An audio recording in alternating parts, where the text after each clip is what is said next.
Good morning, good afternoon, good evening, folks. Mike Zuber with One Rental at a Time, back with his good friend, Mr. Jonathan Twomley. How you doing, sir? I'm doing great. Michael, how are you? I'm doing well. So I didn't say this at the end of the first one, but I'll do it right now. How can people follow you and get part of your world?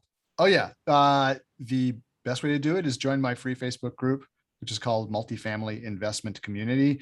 We have about 12,000 members almost in there, and lots of fun discussions about multifamily. And I'm doing stuff now like ask me anything, so people just want some advice. Hey, Nice. ask me anything, stuff like that. I mean, we're That's kind awesome. of taking a new direction with the group. I brought in some people to help me run it. So we're Oh, that's going to nice. be all kinds of like fun stuff going on in there. And uh, just one request, which is if you want to join, there's a couple of questions you need to answer to get in.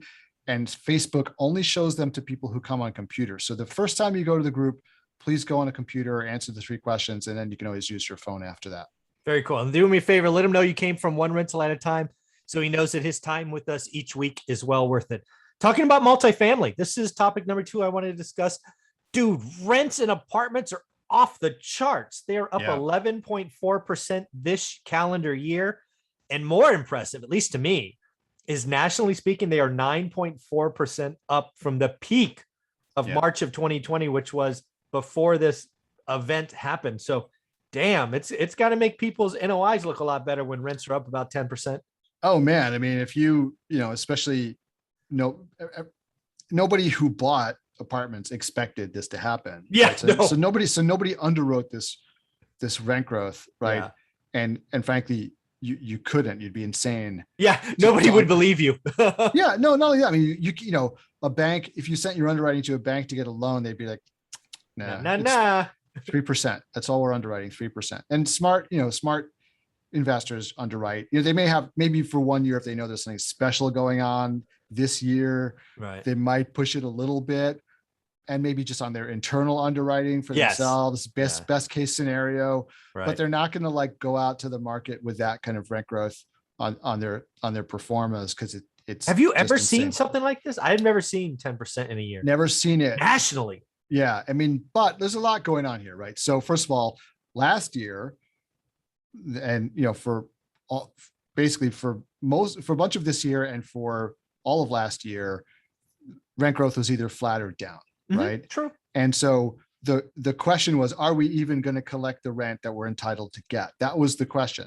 Yes. And most higher level properties got most of the rent they were entitled to, so it wasn't a disaster, but it was not like woohoo, we had a banner year, right? No, it So was like, whoo, we survived. yeah, and there was no rent growth last year, right? Then there were also a lot of people who like lost their jobs, went home to live with mom and dad, True. like were wanting their own apartment, but they stayed where they were because it was, for a whole host of reasons, right?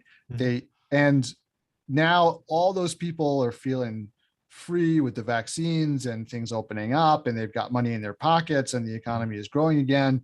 So you've got, a couple of years of pent up demand all happening at the same time. Yeah. Plus, you've got this whole phenomenon of like the baby boomer, sort of not baby boomers, the millennial, Millennials.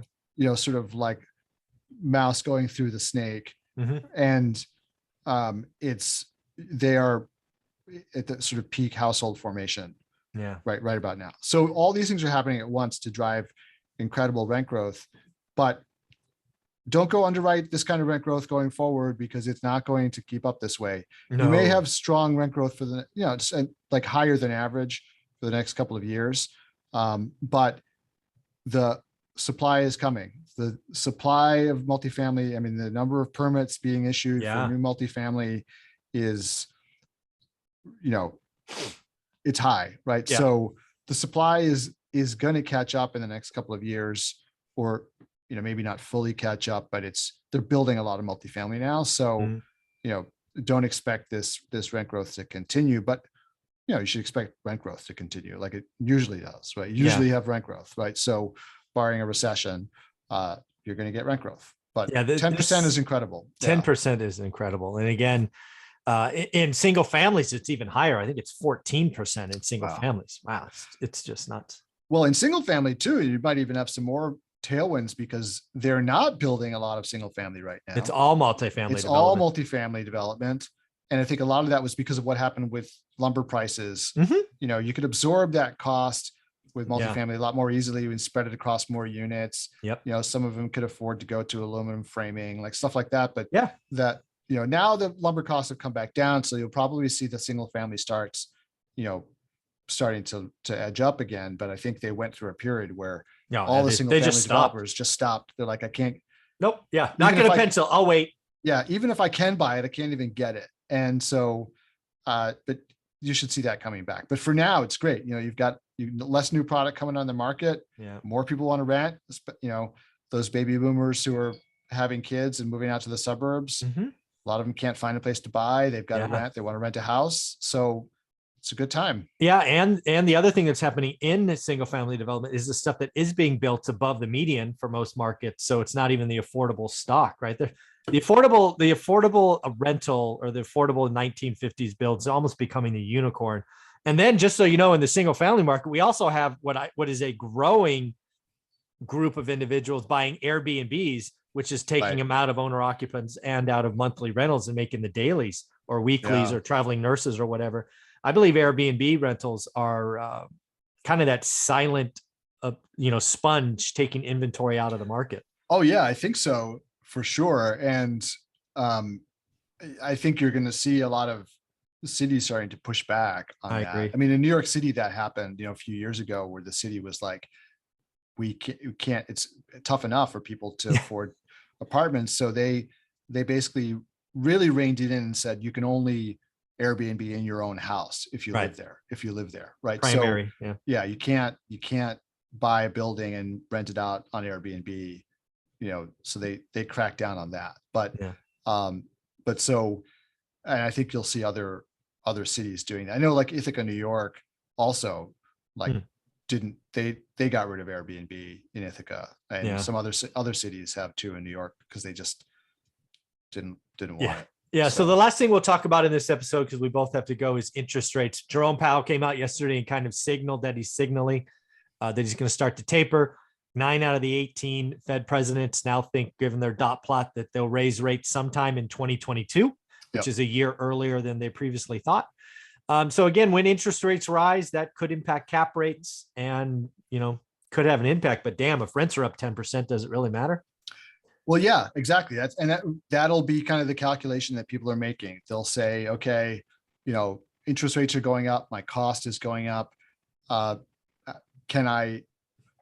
Is the rent growth going to be there Mhm.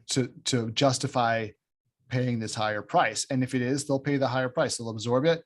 But if they don't think it's there, or they don't think it's sustainable, then, you know, that'll be the issue. So, and it can make a difference. I mean, I made an offer on a deal yesterday. You know, it's a deal that I had to do bridge debt on because it's a small owner. They've got no financials, you know, the bank. So, Yeah. and there was like, when I was in discussions at first, they were like, well, it could be 5.5%, could be 6. Those 50 basis points in this deal made a big difference. Like I'm sure. it's made a huge difference in how much I could offer.